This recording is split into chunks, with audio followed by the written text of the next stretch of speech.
Urban legends are these strange stories that get passed around, creeping into our minds, but why do we even believe them? Are they real? These stories are not just random tales from strangers. They are deep-rooted in culture and come from generations of storytelling, retold to us by those we love and trust.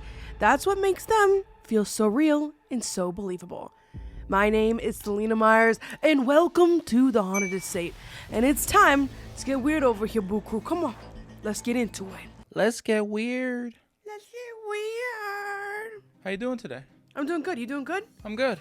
You ready to talk about some urban legends? But first, have you bought my merch before? Oh, I've seen it. You've seen it? It's I cute. was the merch witch back in the day. You were the merch witch! The merch witch! Guys, if you want to get my merch, it's on sale right now. Make sure to grab it down below in the description box. But yes, let's get into it. Urban legends stories are strange and haunting. The kind that will make you double check under your bed tonight. So, continue only if you dare. Because first up, we have La Llorona, who, by the way, Adam, is known also as Bloody Mary. Ooh. There we go. La Llorona's the OG Bloody Mary until we Americanized Did you play that. Bloody Mary as a kid? Yeah, a few times. We would do it at school. School? Yeah. We had this bathroom with the light switch like most do. Yeah. But we knew where the light switch was as grade ones. Grade 1? Yeah, and we'd turn the lights off and do it, and people get freaked out. Let me tell you about one of the most vengeful ghosts in Mexican folklore, La Llorona. So La Llorona is a woman dressed in a flowing white gown who is said to wander the riverbanks at night. And not just that, it is said that she walks, she cries, and she weeps. They say she cries because she's mourning the loss of her beloved children. The story goes that La Llorona was once a loving mother who tragically drowned her children in a fit of rage. Realizing what she had done, she was consumed by grief. She was cursed to roam the earth for eternity while searching for their souls. If La Llorona hears you crying, she might mistake you for one of her children, and that's when things get really terrifying. People who have crossed her path say she drifts closer if you dare to look her way. If you find yourself alone by the river and suddenly you hear soft sobs carried by the wind, what do? Ignore it, run, whatever you do, don't call out. Because if you acknowledge her, La Llorona will know. Some say she can even enter your dreams, leaving you restless and haunted forever.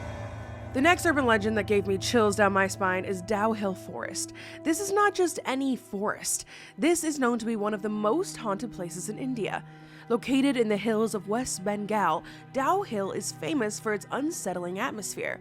The locals will tell you about strange footsteps that echo throughout the forest, even when no one is around. But that is just the beginning. People who visit claim to have seen the ghost of a headless boy wandering in the woods. So what's the story behind that? You see, the legend says that this headless boy is the restless spirit of a young man who met a tragic end in the forest. Some say the nearby Victorian Boys High School is where a lot of this paranormal activity originates. The school has been abandoned for years, but strange sounds like whispers, faint laughter are said to be heard throughout its halls. Could this be spirits of the former students, or is it something a little more sinister? Some even say the forest itself is cursed. People who walk too deep into it report feeling a sense of being watched, followed, or even stalked. Hold up, baby, and look at these puppies. These are the Vessi Stormbursts. As the season brings both wetness and unexpected moments, Vessi equips you to fully embrace fall and winter, and whatever that may cause. Vessi is your ultimate wet and slushy season companion, perfect for both everyday tasks and activities that may pop up along the way. With cutting-edge waterproof technology and unbeatable comfort, you can tackle snow-covered sidewalks and stomp easily through fall puddles. From quick morning runs to unexpected winter detours, Vessi ensures that you will always stay warm and dry. You'll be ready for whatever the cold season brings. Do not let the fear of wet and mushy leaves or slushy snow keep you from your adventures this season. Maybe your adventures are as small as running to the store, or maybe they're as huge as hiking a mountain. The Vessi Stormbursts are the perfect shoe to journey along with you. Vessi are such stylish shoes that they are unexpectedly waterproof. They look too good to have you back like that, but heck, they keep on coming through. I have honestly been wearing Vessis for about 3 years now. I have many of the styles, and the Stormbursts are definitely my favorite. I live on a farm, and I can go from pure sand to chasing a chicken into a pond, and I feel safe knowing that I won't be drying my shoes out every single night. So, Boo Crew, I want you to experience the shoes of excellence, my dude, and stay ready for fall and winter and all the predictable moments with Vessi. Visit Vessi.com/SpookyBoo to find the perfect blend of style and practicality in shoes designed for fall and winter, and enjoy an instant 15% off your first order at checkout. Don't forget that is SpookyBoo to get 15% off your first order. Thank you so much to Vessi for sponsoring the show. I'm gonna go stomp around.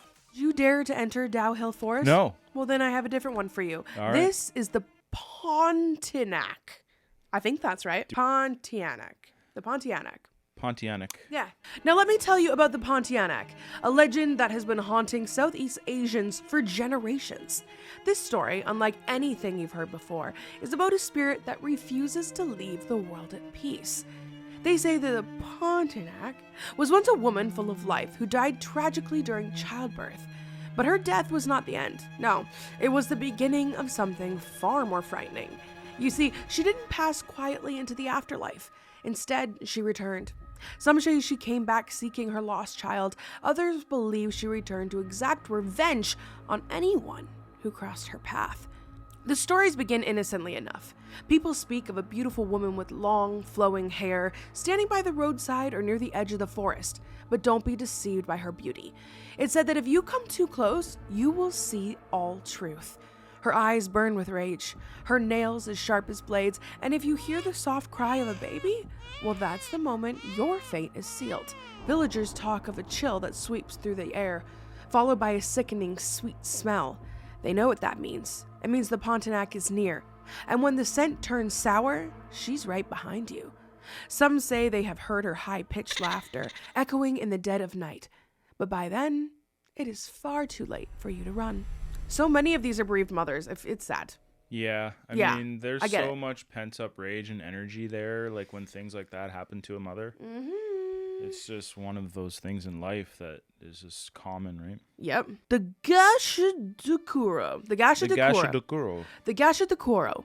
This next story is of Japanese legend, but it's not about a ghost or a spirit. It's about a monstrous skeleton giant. And once you hear its story, you will understand why people fear the night. The Gashadokuro is said to be born from mass deaths, often from wars or famines, where the bodies are left unburied. These tragic souls are believed to merge into one vengeful spirit, forming an enormous skeleton. This skeleton can be as big as a building or even bigger than tall trees. This creature can be 15 times taller than a person, and the worst part of the legend is that the Gashadokuro is always hungry. Legend has it that it roams the countryside silently seeking its next victim. You wouldn't even know it was there until you heard a loud ringing in your ears. That sound is your only warning. And when you hear it, it's already too late. The Gashadokuro is upon you, grabbing anyone in its path, crushing them in its bony grip, and drinking their blood. Villagers in ancient times believed that there was no escape from this creature once it had you in its sights. It was relentless, driven by an insatiable hunger that could never be satisfied. So next time you're walking alone in the dark in an empty field and you hear a faint ringing sound, you might want to look up, because it could be the Gashadokuro. It could be near, and there might be nowhere for you to run. I wonder if that's where King Leoric came from. You know. You know who King Leoric is? No. Who is he? People in the comments, let Selena know who King Leoric is if you know who King Leoric is, because some people in the comments are gonna know who King Leoric is. Oh, yeah. I was always taught that Bloody Mary did originate from La Llorona, but now we're gonna talk about Bloody Mary all on her own. Do you know that there is a mirror game that no one dares to play alone? It is called Bloody Mary. Have you heard of it? You probably know why it's so terrifying. This is not just a childhood dare. It's a legend that might actually be true. The story goes like this. You stand in front of a mirror in the dark and you chant Bloody Mary 3 times, and something unsettling will happen. You won't be alone anymore. And it's said that Bloody Mary, which is a vengeful spirit, will appear in the mirror and stare back at you with blood pouring down her face. But some say she does not stay in the mirror. She can reach out. The origins of Bloody Mary vary, but many believe she was once a woman who suffered a violent death, either betrayed or tortured. Now she's trapped between worlds, and summoning her brings out her rage. Those who have dared to try this ritual claim have felt her presence. They say that the room gets colder, the air feels heavy, and they feel like something or someone is watching them. Would you try it? Would you stand alone in the dark, staring into a mirror, knowing that the face looking back at you might not be your own? I will never do that again. I have a mirror right there. Adam? Would you like to play Bloody Mary? Should we out in the lights for right the now? people? Grab me the mirror.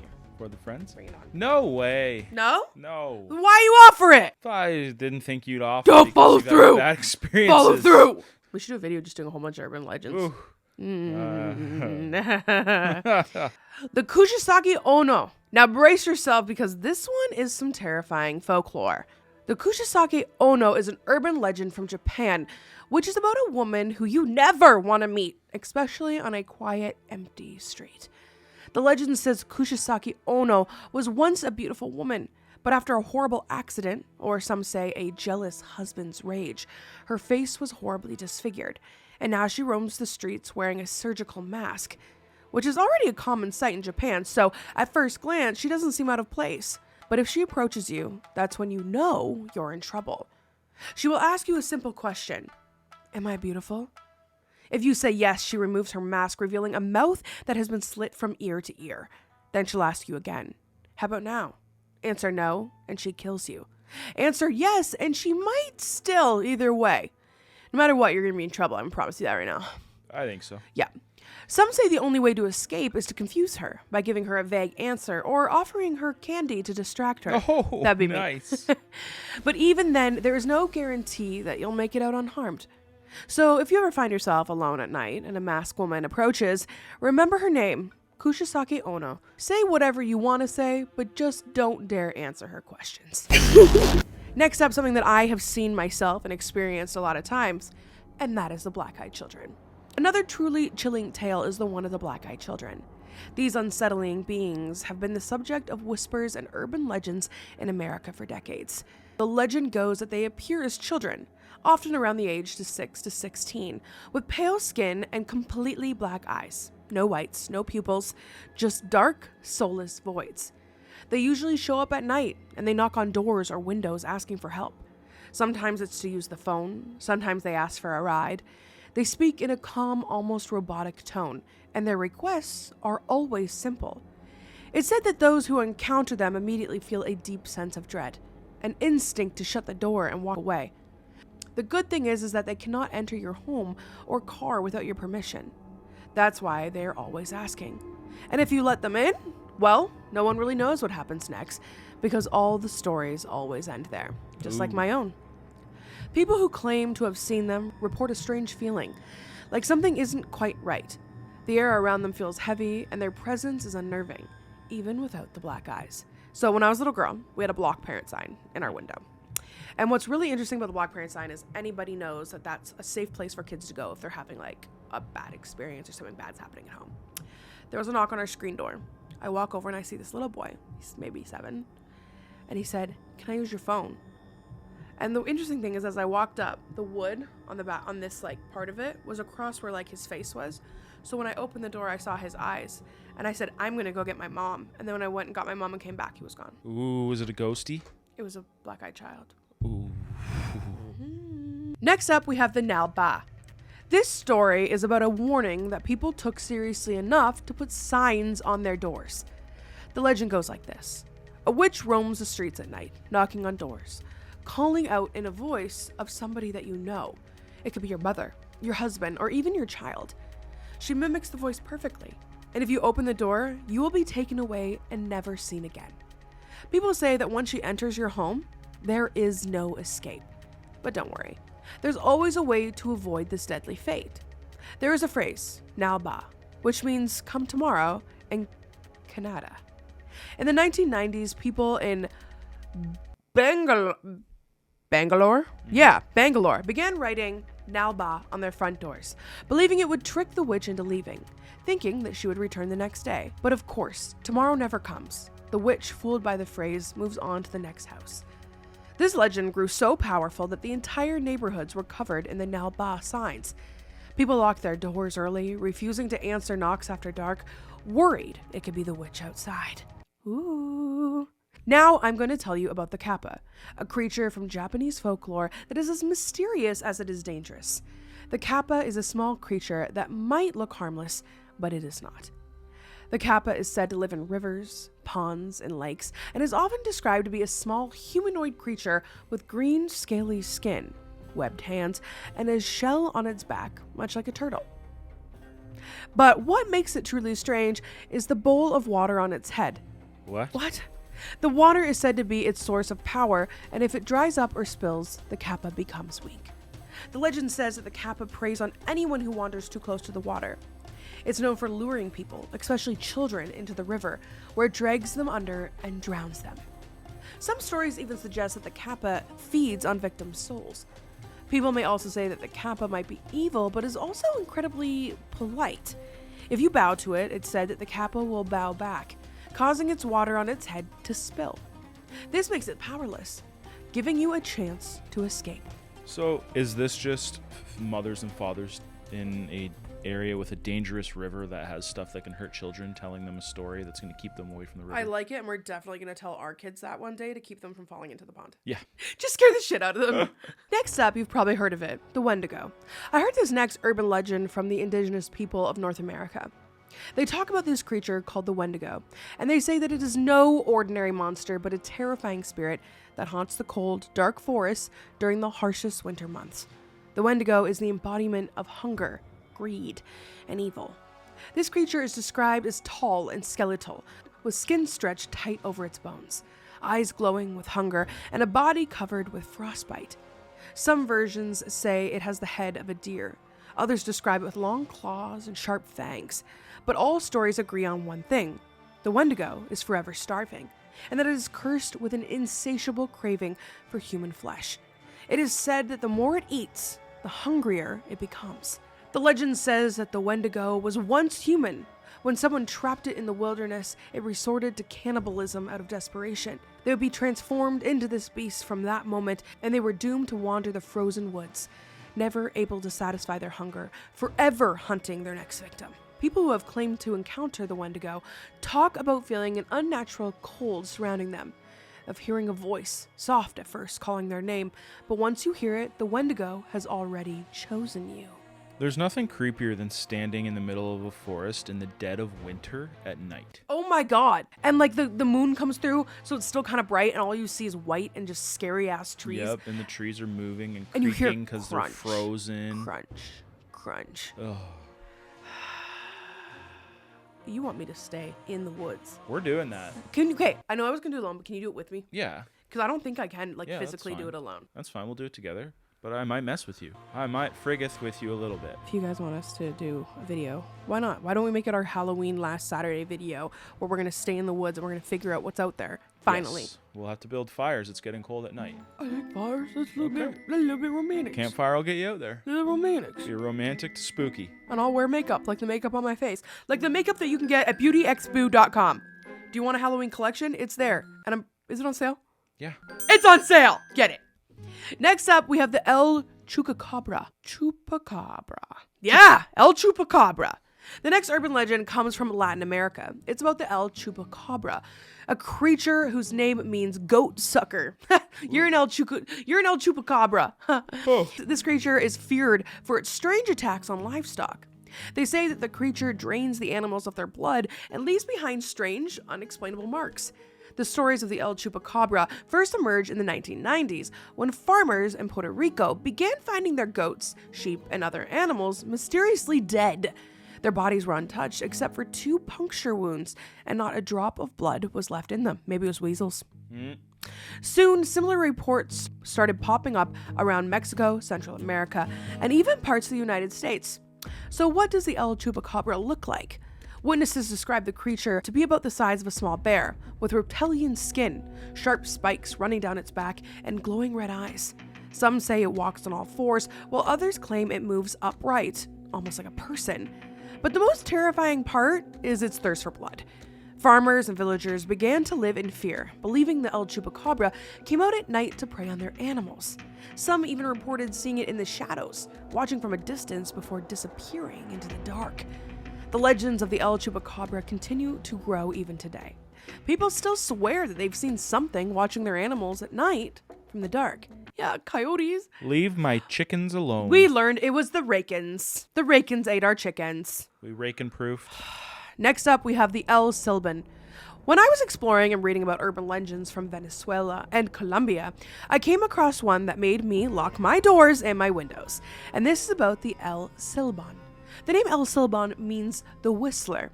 And once you've heard this haunting whistle, it may be too late. The story goes that the El Silban was once a young man who committed a terrible crime.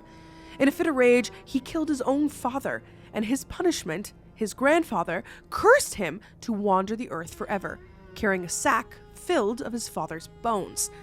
From that moment, El Silban became a restless spirit, roaming the plains and forests, seeking out those who crossed his path. The thing that makes him truly terrifying is the whistle. It's said that he whistles a specific tune, rising in pitch from low to high. But if you hear El Silban's whistle up close, you are safe, because it means he's far away. However, if the whistle sounds distant, be warned, he's right behind you. That's horrifying. Yeah, I don't like that. Little reverse psychology on me. Bye! It is said that he targets drunkards, womanizers, or even abusive fathers, punishing them for their wrongdoings. Some say he enters homes at night, leaving behind a pile of bones as a warning. I like it! Bring him on! Good guy. If he gets womanizers and abusive people, teach him a lesson. Right? Now, this story is a legend of the Jersey Devil, which is one of the most infamous legends from the Pine Barrens of New Jersey.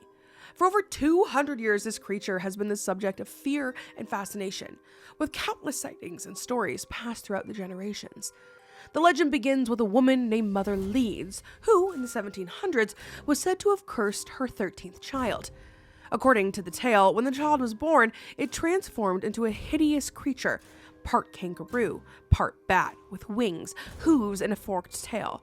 The child let out a terrifying screech before flying up the chimney and disappearing into the woods, where it became known as the Jersey Devil. Since then, reports of strange encounters have continued. People describe seeing a creature with glowing red eyes, leathery wings, and the ability to move incredibly fast. Farmers have found their livestock dead under mysterious circumstances, while others swear they have heard blood-curdling cry echo throughout the dark, dense woods. The Jersey Devil is said to terrorize anyone unlucky enough to cross its path. Flying through the night sky or hiding in the shadows, some claim it attacks only at night, preying on livestock or even frightening travelers with its piercing scream. So if you ever find yourself in the Pine Barrens at night, keep an eye on the skies and keep an ear out for the unmistakable scream, because if you hear it, you may not be alone in those woods. Now, this next one, I like the title here because it makes me feel happy because I have a dog named Molly, but this is called The Huggin' Molly. So this could maybe not be a happy story. Hey, don't take this from me. What's that movie? They remade it. They did an okay job remaking it, where there was that one big, like, fat ghost walking down the hall and it hugged you to death. Scary Stories to Tell in the Dark. Yes. That thing was terrifying. Yes. Yeah, pop a picture. Hopefully that's not the Huggin' Molly. No, my Molly hugs me. According to legend, Hugging Molly is a ghostly figure, an abnormally tall woman dressed in all black with a wide-brimmed hat, but she's not your typical spirit though. Her appearance is not meant to harm you, but what she does after spotting you is enough to make you scream at the top of your lungs. It is said that if you are out after dark and you find yourself alone, Huggin' Molly will appear, silently approaching you. Once she catches up, she wraps her long, cold arms around you tight in a suffocating hug. But that's not all. While holding you, she screams loudly in your ear, a high-pitched, ear-piercing shriek that you will never forget. The experience is terrifying, though she's never known to physically harm anyone. She's just crazy. Interesting. Many believe Huggin' Molly is the ghost of a grieving mother who lost her child and now roams the streets at night, hugging anyone she encounters as if they were her own. This is the reason I will never walk alone at night, because I do not want to be hugged tight in a scary hug. Like, it's okay if you hug me in a scary hug, but don't scream in my ears. No. Yeah. Especially you. You can't take that. I have Meniere's disease. I kiss you on your ear by mistake sometimes, and it just sends you. I'm off for the day. Yeah. Next up, we have the Old Chanji Hospital.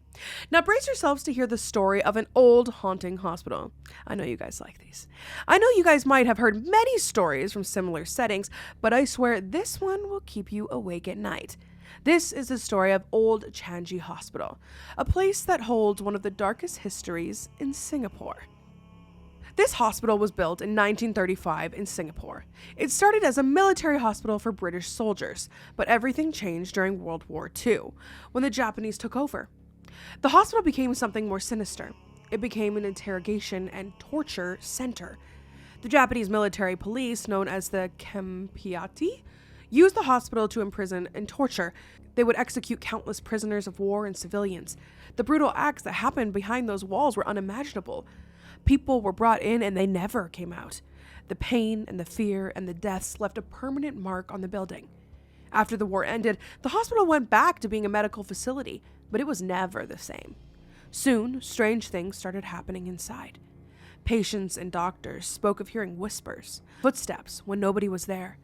Doors were slamming and they would shut on their own. Shadows moved in empty rooms, and some even claimed to see ghostly figures walking the halls at night. By 1997, the hospital was shut down, but its reputation as one of the most haunted places in Singapore only grew. The spirits of those who suffered there are said to linger, unable to move on. People who walked past the hospital would hear screams, which now they believe were those of tortured souls who are wandering the decaying halls. And some say you can even feel a presence following you as you walk through the building. Old Changi Hospital may no longer serve its original purpose, but its haunted past continues to terrify those who dare to visit. So there's tons of leftover energy there because of such the heinous acts that took place there. Residual. When you and Chris were traveling America and you did your haunted tour, did you find that places like that, like the mental asylums and stuff like that, were more haunted than, say, other things? Absolutely. Yeah. Like there was, like when we went to the prison and we went to the psychiatric, way more activity than the university that we went to. That was like a thing. Yeah, absolutely. Definitely. Like it's almost like a bit of evidence to kind of sway people to the side that there's things there. Yep. Because the high energy things happening in those places is just adding more to your investigations. Now, let's talk about the White Death. I have saved this last urban legend for the end because, trust me, there is a reason for it.